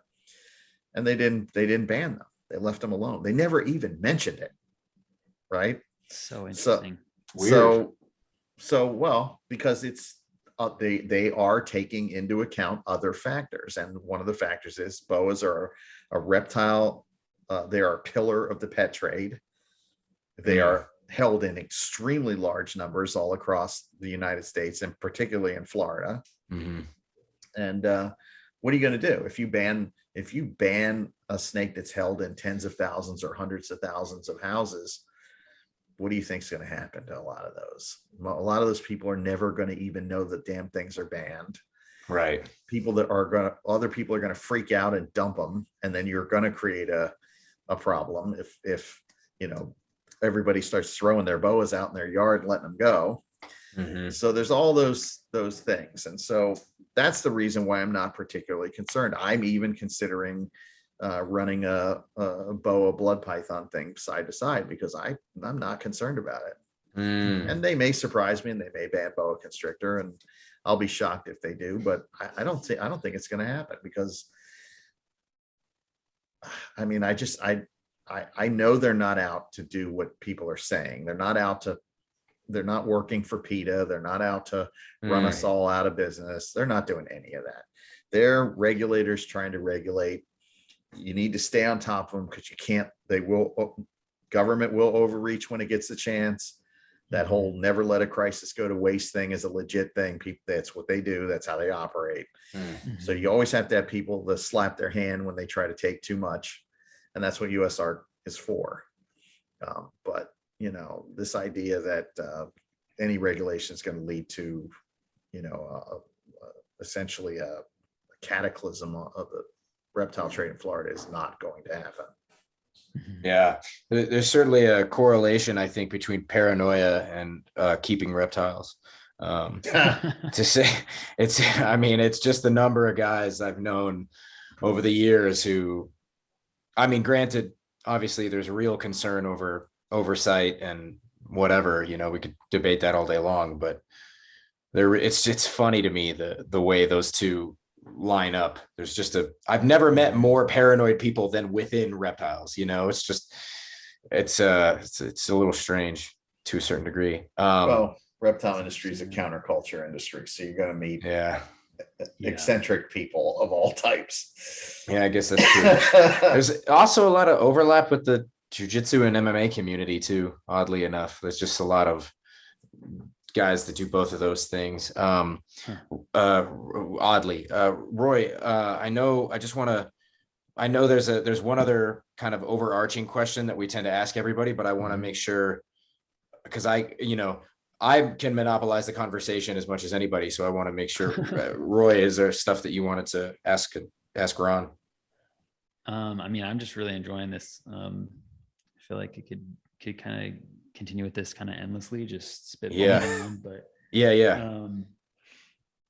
I think on this kind of, while we're on this subject of like the future though of herpetoculture as like a discipline or practice, however you want to think of it, I'm curious. There was something that one of the questions that Phil was actually talking about was like, what are some of like the kind of concepts or ideals that you'd like to see instilled in kind of aspiring keepers and incoming keepers? Because I feel like we are at this moment where it does feel like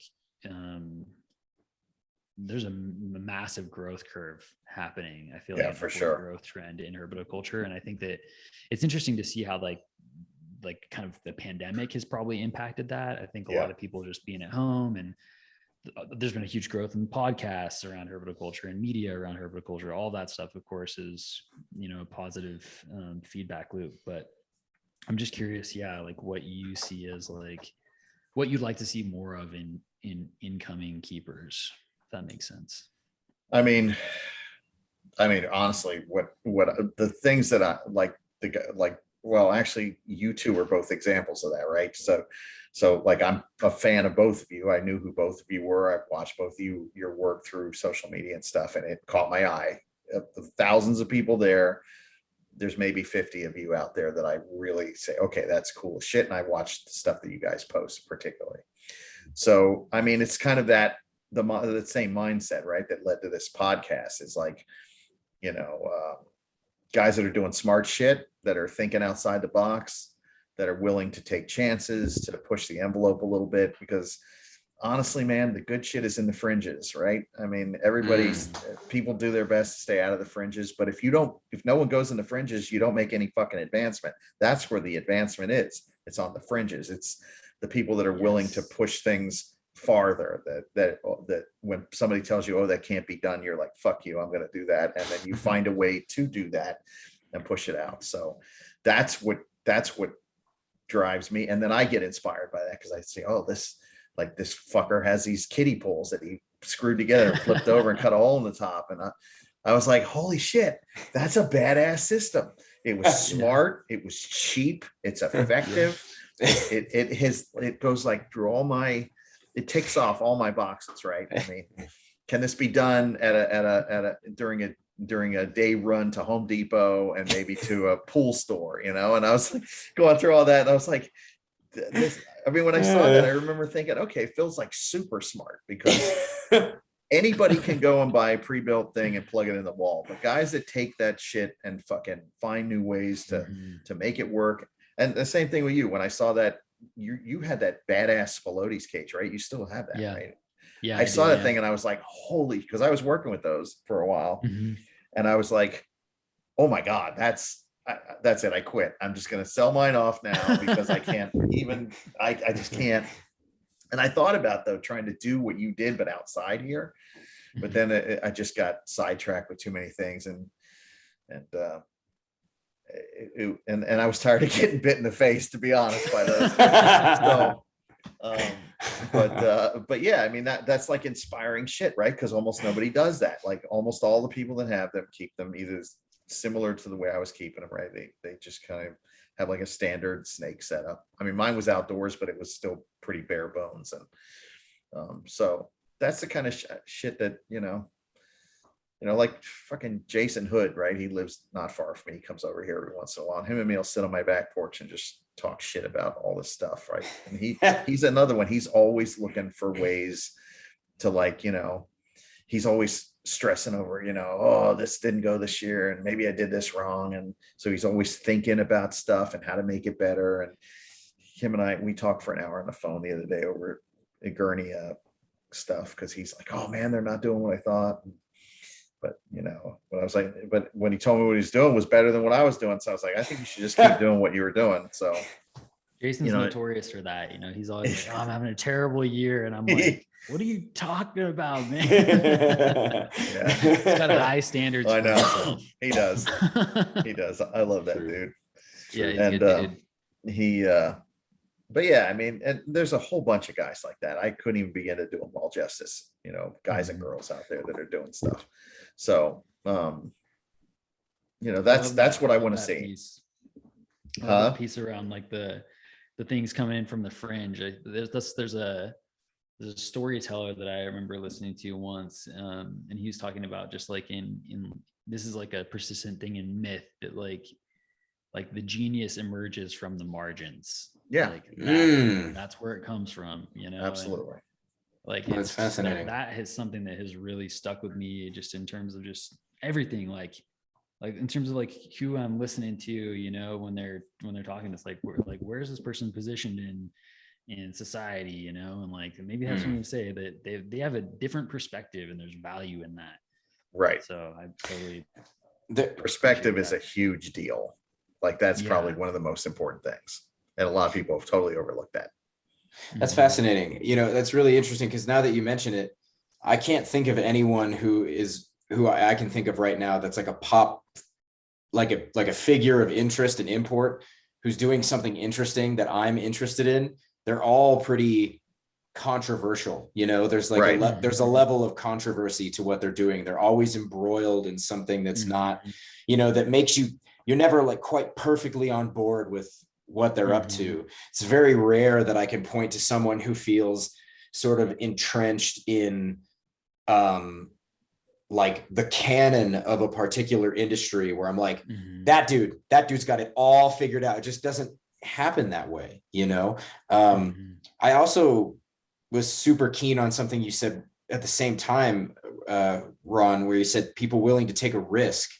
And that's really interesting to me too, because this is something from jujitsu and fighting, right? There's this idea that you can have the most technical fighters in the world, and you can have the most entertaining fights in the world. And there's a Venn diagram where they overlap at some point. And, maybe they're not always the same. Both are very, very interesting, right? But there is there's something in martial arts and in combat sports where we talk about like being willing to take a risk and go for something, just go for it, because even if it doesn't pay off, yeah, you're going to learn something. There's going to be some entertainment out of it, maybe. And sometimes I feel like virtuoso performance is a little bit like that. What makes virtuoso performance so interesting is the fact that this is someone who's mastered the fundamentals, who's being willing to deviate in any direction from that center line just enough to make it interesting and to pull it into a realm that's less comfortable, that's less known, less secure, what have you. And that's what's interesting about everybody rad in herpetoculture. I mean, shit, like, yeah, it's all the most interesting people that at least I can think of at the moment are totally kooky and doing something that's so different from all the rest, or even if there's some similarities, there's just something different about the ones that stand out. Well, it's all about security, man. Humans are very security oriented, right? I mean, if you look at the way we live, our societies, we spend an enormous amount of time, energy, and money on security at all levels, right? Mhm. And there's security in numbers. So when you're part of the herd and you're just kind of sitting there, it's safe. You Mhm. know, you'll if you're happy with whatever, you know, scraps you get from being the best fed sheep in the pen, then that's cool. You know, I mean, if that's what makes you happy. But if you're willing to go out there on the edge and look for the you know, the untouched sweet grass that's growing on the edge where the wolves might rip your head off and kill you, but you're willing to take that risk, you get rewarded for that, as long as you don't get, you know. So there's risks though. I mean, you might get beheaded by a wolf, Yeah. but you also might get the, you know, the good stuff that's out there on the corner, on the sides, you know, the fringes that nobody else has got the balls to go do. So it's kind of one of those things, you know, you have to, I don't know. I a long time ago, I went through a period where I went and looked at like people that were like famous or well known for specific things, right? Like I looked at a sushi guy who was like legendary little old man in Japan that people would pay hundreds of dollars to just come in and have a single plate. It was by appointment only, and he was just this little dude living in this modest house. He was like a regular guy. He was totally very down to earth, but people would come from all over the place just to have this guy make them a meal. And there was a lot of other people, you know, different punk bands and just all kinds of stuff, but they all had one thing in common, right? They were defiant as hell, and they were willing to just step out of the line and try stuff. And some, you know, most of the time you fail when you do that. Mhm. I failed way more than I've ever succeeded. And honestly, all the successes that I have don't amount to shit compared to the failures that I have had are the best things that ever happened to me. They don't feel like it when it's happening to you. But when you look back at it, you're like, holy shit. If that hadn't happened, I wouldn't have learned this, and then I wouldn't have been able to move on to this. So, I mean, clearly I need to be punched in the face every once in a while to to do stuff. You know, it's like, Nothing will keep you honest like a good sock in the face, man. Right? Let me No. tell you. Yeah. So I mean that comes down to it though. That's what happens when you go out in the fringe. But if you don't go out in the fringe, you'll never do anything beyond.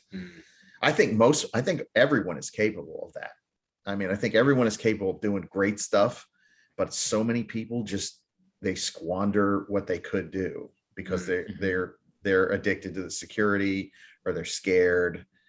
I see it all the time. I see lots of people that are super smart, you know, they absolutely have talents that they could do stuff with, but instead they're going to a shit job that they hate, and they're just grinding away for some, you know, whatever. There's a variety of reasons.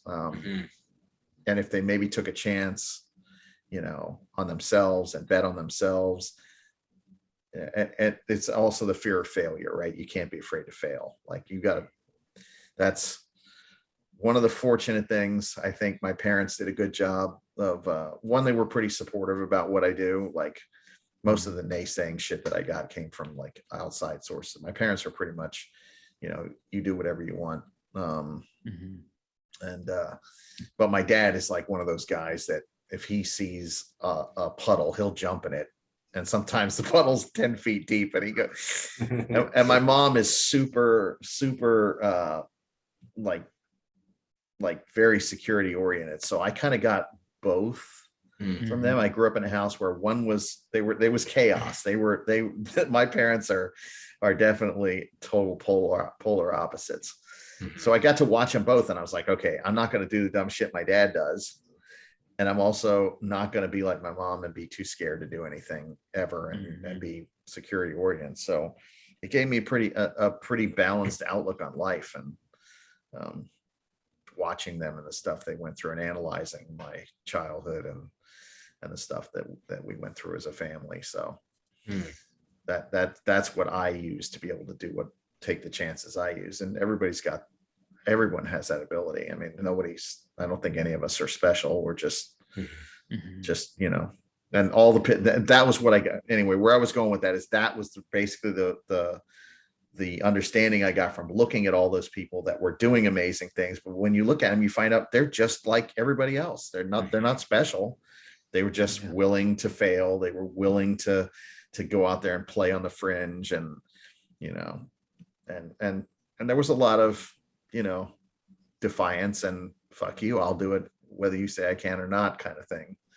So all that kind of went a long way. I learned a lot from that. That's pretty brilliant, man. I like that quite a bit. So unless there's any protest from Roy, because I want to make sure you feel like you get enough of time to ask. I want everybody to feel included in the conversation is what I'm trying to say. No. Anything else? Okay. So I mean, given what Ron just said about defiance, I feel like I'm supposed to. Yeah, you have to now. Resist, Yeah. Yeah. Please do. Try and just keep us going until 4 a.m. But do it. Yeah. No, I think we're good. This is great. Okay. So last one, this is something that Roy and I have kind of decided is going to be like a podcast tradition, if you will. We want to ask every person that comes on the question, why herpetoculture? And take that as open-ended or as, contracted as you like. Why? Yeah. Why? Yeah. Why? Why do we do this? What's the point? What's the value? What benefits are we getting out of this? Why? Why? What's the point of? Yeah. So Ron, you've been doing this for basically your whole life, pretty much, right? Yeah. So why? Yeah. Why would you do this to yourself for this long? I'm telling you. How has it remained compelling after all these years to continue to do this wild thing? Roy's the brains of the operation. Yeah, that was definitely much better framed than Phil, you're fired. Go stand in the fucking corner back there for a while. Bye everyone. Yeah, no, I mean, I've actually given that a lot of thought. I honestly don't know how to fucking answer, man. When I was a little kid, I grew up in Miami. My yard was full of lizards. I had this weird, just fascination. Probably the same thing that both of you have, and almost everybody that does this has. That's hardcore about it anyway. I was very fortunate where I grew up because I lived in inner city, my neighborhood was the kind of place where they have drive-bys and there was always all kinds of shit going on. But even there, the whole neighborhood was full of stuff. There was corn snakes in the rundown crack houses. There was a true story. I used to catch quite a few corn snakes in the rafters of some busted up crack houses. Yeah. Every once in a while, somebody would come out running away with a pipe in hand. It was crazy, man. Oh man. That's crazy. I could tell you some stories about that. I witnessed a murder. I was shot at 3 times by the time I was 16. That was a crazy upbringing, but holy shit. Yeah, that neighborhood was something else, man. You've been asking all the wrong questions, Phil. Right. Another day. But yeah, so I mean, when I was a little kid, I just used to, it just kind of kept going. And then I would when I was in elementary school, I used to get home every day and I would change my clothes. I went to Catholic school, so I had to wear this stupid little outfit. But as soon as I got home, I would change, right? And I'd go out in my backyard where we had these 2 big garbage cans, these big metal garbage cans. And there was always tons of lizards hanging out there. So I would go out there and just hang out by the garbage cans, catching lizards. And that was literally what I did when I was 7 years old, 8 years old. Great. And then my parents finally got tired of me just catching little lizards. They took me to the pet store and let me pick out a iguana, and it turned out to be a Cuban anole, a night anole. So that's what I just recently posted that photo of me as some little shit in my Catholic schoolboy uniform in my backyard. Love it. But that was really that just really pushed me. And then I just started reading all the books I could. I begged my mom to take me to the library every week, and And I would just go immediately to the animal section and check out. I've checked out every book there like a million times. I actually stole some of the books in there in my library to this day. I have like giant reptiles from when I was a kid. I just wasn't bringing that book back. I was like, I'm keeping this one. But yeah, so I don't know, man. It's just this thing. I don't even know how to describe it. It's just like, it's just in you, and you can't, you just know. It's like, okay, that's fucking awesome. But I mean, it's like that with everything, like Right. Yeah. people, you have this thing. Where it comes from, I don't know. Is it radiated from, is it in your DNA, passed on from another ancestor down the line that was also a lizard freak? I mean, it gets kicked. Like my family on my dad's side has a whole lot of farmers, and they essentially build systems, and they, for agri. So I have that, but I suck at everything else. I mean, I'm not gonna grow cows. So look, there's still time. You could still grow cows. Yeah. But had I grown up in Maine where they are, would I be a reptile guy? Maybe not. I may be a fucking cow farmer. God, thank God I grew up in Miami. But I've thought about that, I mean, and when I look at my family, I'm like, oh shit, that all those fuckers on that side, they have they have cattle, they do that stuff. So, yeah, man, I don't know. I think it's just something in us, and then it's stay compelling because there's just so much cool shit to do. Like it never ends. You can always, as soon as I think I've hit everything, then I like, oh man, I could go do this now, and take this in this direction. And like, even with established things, you could take ball pythons today and make your own shit and make your own space and separate yourself from the pack. If you're hardcore enough and willing to, again, play in the fringes, if you're willing to take some of these morphs that nobody's paying attention to, and then figure out which ones you can combo up, I think you can make like some amazing shit and be really well known and do great stuff with that, and so if that's really what you're into. So even something that's as heavily mined as that, there's probably no other segment of herpetoculture that's as heavily mined as the ball python thing. There's still lots of room for all sorts of things. And that's what keeps me, engaged in this, is that there's always something cool to do, new direction, pushing things a little farther. Like I said, man, fringes is where it's at. So if I can get something and then push it into the fringes, that's what I want to do. Well, life on the fringes, man. That's awesome. I think that's a cool way to wrap up the podcast recording. So unless you got any problems with that, Roy, is that okay? Because you are the brains of the operation, as we've established now. All right, let me just stop. That's good with me. All right, let me stop it real quick. Hang on.